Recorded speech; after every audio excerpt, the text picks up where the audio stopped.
Welcome, ladies and gentlemen, to game number 9. The last map it is here. Starting to the top right, the player who brought Acer back into this team match. It is Innovation with a win against Baby Knight and another victory against Daishi. He's going up against his second Terran opponent today. To the bottom left is the starting player for Millenium, who is also the ace player. He defeated 3 Zergs in a row. He took down Bly, he took down Scarlet, and he finished off Nurchio. And then he found his master in MMA. Now he has to go up against Innovation. It's that last map, that one map that counts, that will decide which team is going to win it here at the Acer Team Story Cup. Innovation versus ForGG, and boy, it is going to be a good one. We have to the bottom left of Overgrowth now the strongest Millennium player, who's currently also one of the top players in the Acer Team Story Cup overall, at least for the 3rd season. He is 9-1 currently in overall matches, which is pretty impressive. Starts with the gas here, and for Innovation all the way to the top. We already have the barracks to the front. Didn't start his refinery just yet. Maybe he's going to show us something different this time. Against Daishi, he was all about the aggression. Had, of course, a great defense there as well, but this time he's going for a bit of a later gas. Just a click on the Vespine Geyser, that's what we saw just a second ago. But so far, he does not start it at all. Well, there we go. Starts it quite late compared to his opponent, because ForGG is already mining, and mining quite a bit at that.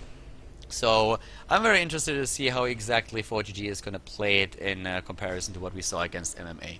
When we had the match against MMA, what ForGG did was trying first of all to be aggressive in the early game, but also go into mech. And he went for an attack where he didn't realize that MMA had a lot of Vikings, had a lot of anti-air, and had a couple of Banshees as well. ForGG wasn't able to take down the Vikings, and then suddenly his entire mech army was completely exposed to those Banshees, and he lost way too much, and also the initiative in the game itself, the map control, and MMA just played a flawless game from that point on and was able to take that.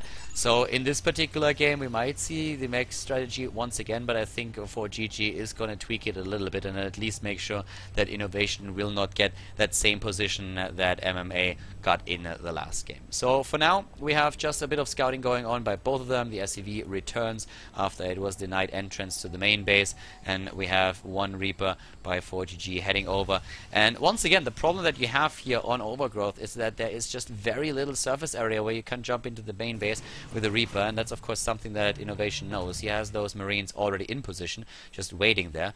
And well, the Reaper might get in, but he's most likely going to pay with his life if he does, and it doesn't really want to do that. Already saw what he wanted to see. That was the 3rd base here for now. Could even have seen the gas and clicked on it real fast. I don't think that is that fast with his clicks, but yeah, didn't see the gas anyways, so it didn't really matter that too much. The expansion for ForGG is also being built now at the bottom of the map, and we have ForGG with gas number 2. So we will definitely see a bit of aggression out of him. And as you can imagine, Innovation for now also in a position where he will have that mineral line here on the low ground a little bit slower than his opponent because of the command center on the high ground, where it is of course a bit safer, but yeah, still. ForGG not afraid to expose his SCV a little bit, but that will give him the faster access to the mineral line because he does not have to move the command center down in the first place. Xel'Naga Watchtower so far under control of the Reaper, but harvester count is here absolutely identical. It's Marines versus Reapers for now, and of course now the switch in tech up a little bit. There's already our add-on at the barracks. He's going into the Banshee build. He's going for that right away and trying to find out what he can do with that. If he can maybe even sneak in and get a couple of kills, that would of course be great for him here. So the aggression out of ForGG, Innovation is going to be the one who will defend or try to defend a little bit, but at least for now he's moving out with the army that he has, which is actually a pretty smart move if you think about it. It's also the faster medevac that we see there for the support, and there is no bunker down here actually. The Banshee is gonna have to do a lot here, so at this point, yeah, moving into the Xel'Naga Watchtower was not the best position there for ForGG. He moved into the smoke screen here and suddenly lost 2 of his Hellions, and Innovation has a pretty decent army here, 22 army supply against 13 at this point in the game. No bunker here at the front, but the Banshee alone should be able to really deal with this if Innovation decides that he really wants to go cross map and do some more damage. And with the medevac now moving in and those additional Hellions also making their way over, it's not very likely that he's just gonna stay back at home. So here we go. A nice line at the front, but with a good drop if he gets those shots off. And he's splitting the Marines out already, fanning them out, getting the maximum amount of damage done. Kills 2 additional Hellions. This could be a very fast game, ladies and gentlemen. The Hellions making their way over into the main base. Innovation. He is going for it. The army supply heavily in his favor. He wants to end this quickly. Is this fast and dirty. Innovation with a push. 18 army supply against 9. He's starting to take down his opponent's harvesters. The harvester count already 19 against 32. Innovation doing so much damage here. He's not going to be able to end the game at this particular moment in time. But he did a lot of damage, as you can see. 16 harvesters against 31. 16 were killed by Innovation. A lot of mining time lost. Resources lost, of course, also in favor of the Team Acer player. Innovation lost just a few units. Not enough to really make this attack with a couple of Hellions work in favor of ForGG. Innovation even now putting up the missile turrets because he knows there's the Banshee on the way. Actually, where is that first Banshee? Did he lose that as well? Yeah, he lost the Banshee too. Oh my god, like, this is not a good position for him to be in. There are Vikings, like, there is way too much. Innovation is so far ahead already. Another Hellion goes down. He might get another one if he sneaks in. Oh, it's close, but yep, gets... Wow! Nice, all of the Marines are gone. Sweet move here, nice micro. But still, the lead for Innovation is a pretty big one.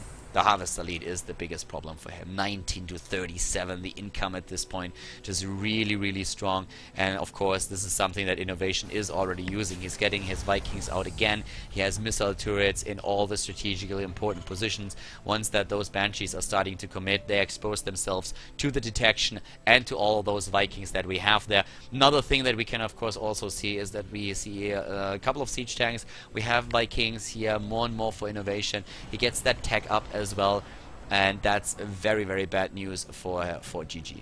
But still, he's not out of it just yet. If Innovation overextends just once, the tides might turn. But for now, it's really just the Terran player in red that is calling the shots. The Banshee is trying to change that, getting the first 2-3 kills, but now the Vikings coming into play with another scan, and he gets it. He's going to take this out. At the front, we have the Hellions trying to move in, but well, guess what? Hellions against siege tanks, not really the best mix. It's not really what he wants to go for there. And it looks like ForGG keeps himself... Yeah, he's keeping his strategy alive and the idea that he had there, going into mech regardless of what happened early on. So let's see if that's going to work out for him. I guess Innovation is already planning his next move, and then it can only be aggression. Sitting tight here is putting him into a very good position where he has a strong army because he knows that he has the better economy, but he doesn't need to do that for the entire duration of the game. He can really move out and start to do some damage if he wants to. But he himself is actually just waiting for the +1 attack upgrade. He doesn't get too many Vikings or Medivacs just yet. He's looking at 3 Vikings for now. That at least helps him with the 2 Banshees that we still have there. But ForGG is also starting to close that distance on that gap in its overall supply a little bit.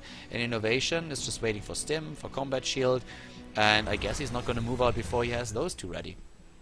No reason for him to really do anything like that. But he is starting with the first Medivac and a bit of escort that he has there. The bodyguards of the Medivac moving down, and he might not even see that with the barracks. Well, I guess he's barely gonna see that.